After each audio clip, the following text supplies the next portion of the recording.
सो वही आपके पास मैं फिर से आऊँगी और आपसे बात करूँगी सकलैन मुश्ताक के हवाले से। सकलैन मुश्ताक जिनको इंटरम कोच की पोजीशन पे जो है वो लाया गया था और उसके बाद बांग्लादेश के लिए भी वो एज कोच गए, वर्ल्ड T20 में बहुत अच्छी कारकर्दगी रही उनके अंडर। बट जिस वक्त जो है ये सारी डिस्कशन हुई, अब इवेंचुअली सकलैन मुश्ताक ने रमीज राजा से बात की कि वो एज कोच आगे कंटिन्यू नहीं कर सकेंगे, उनके लिए मुश्किलात होंगी because he was investing in something, he has been working on something अपने किसी प्रोजेक्ट पे। बट बिफोर वहीद मैं आपसे पूछूं, कादिर ने इस पूरी न्यूज़ को कवर किया है वहाँ रहते हुए। कादिर, आप हमें अपडेट क्या देंगे सकलैन मुश्ताक के हवाले से?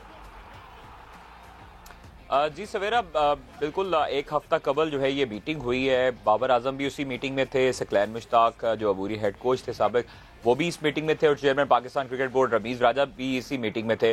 तो रमीज राजा से बेसिकली मुलाकात का मकसद सकलैन मुश्ताक की ओवरऑल कारकर्दगी को जांचना था और उसके बाद बाबर आजम भी, इसीलिए टीम के कैप्टन भी वहां पर मौजूद थे।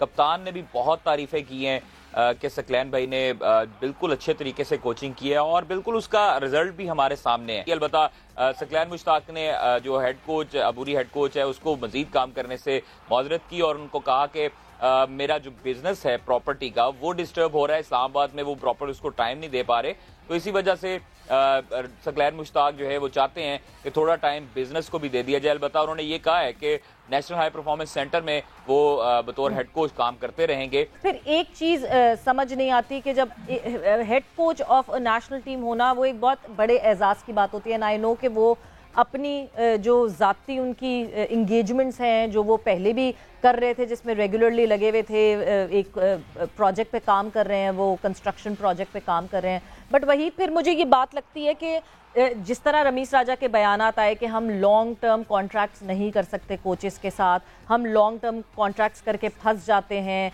इंटरम कोच की पोजीशन पे सकलैन मुश्ताक ने ज्वाइन इन किया था पाकिस्तान को। आपको लगता है कि अगर सकलैन मुश्ताक को ये गारंटी दी जाती कि जी ये 3 साल का आपका कॉन्ट्रैक्ट है पाकिस्तान टीम के साथ, you will continue as the head coach of Pakistan team, तो आपको लगता है कि वो जो उनके जो दूसरे मामलात हैं, मे बी वो वहाँ मैनेजर हायर कर सकते थे या कुछ कर सकते थे और वो उस चीज़ को साइड पे करके ही वुड हैव कंटिन्यू? देखिए, सकलैन को मतलब जितना मैं जानता हूँ, सकलैन इज अ वेरी मतलब बहुत सीधा साधा इन द सेंस कि बहुत सिंपल आदमी है। उसके मतलब कोई प्रिटेंशंस नहीं है या वो बड़ा हम्बल किस्म का बंदा है।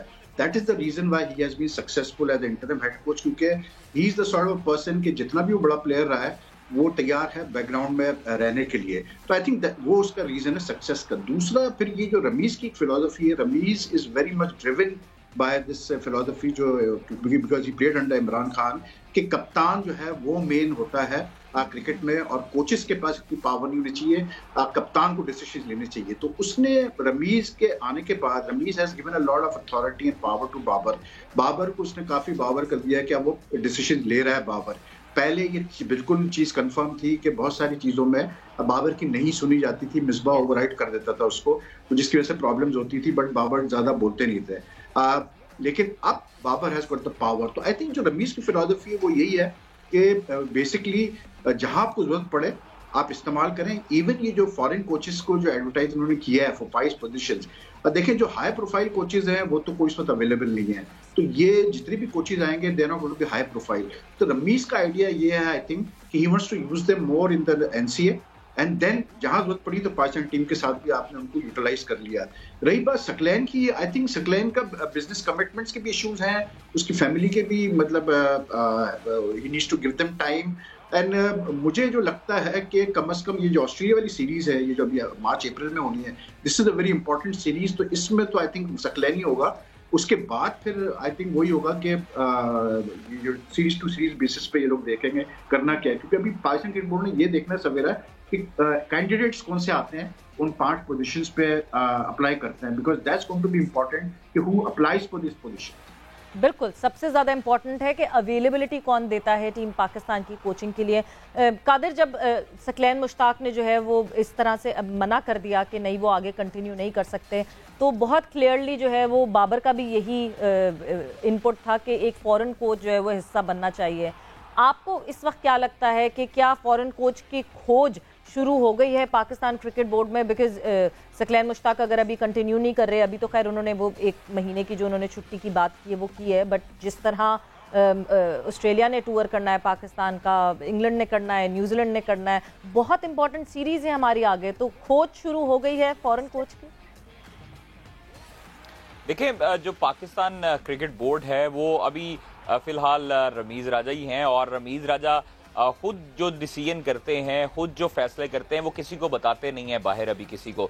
इसलिए जो है आप देखें कि जो मीटिंग हुई है उसमें भी जिस तरह वहीद साहब ने बताया कि जो बाबर आजम हैं, तमाम प्लेयर्स हैं, उनको कॉन्फिडेंस दिया गया सकलैन मुश्ताक की जानिब से। तो सकलैन मुश्ताक की इनपुट जो है वो बड़ी इंपॉर्टेंस रखती है, और सकलैन मुश्ताक ने भी उनको आमीन कहा है जब रमीज राजा और बाबर आजम ने कहा कि गैर मुल्की कोचेज हैं।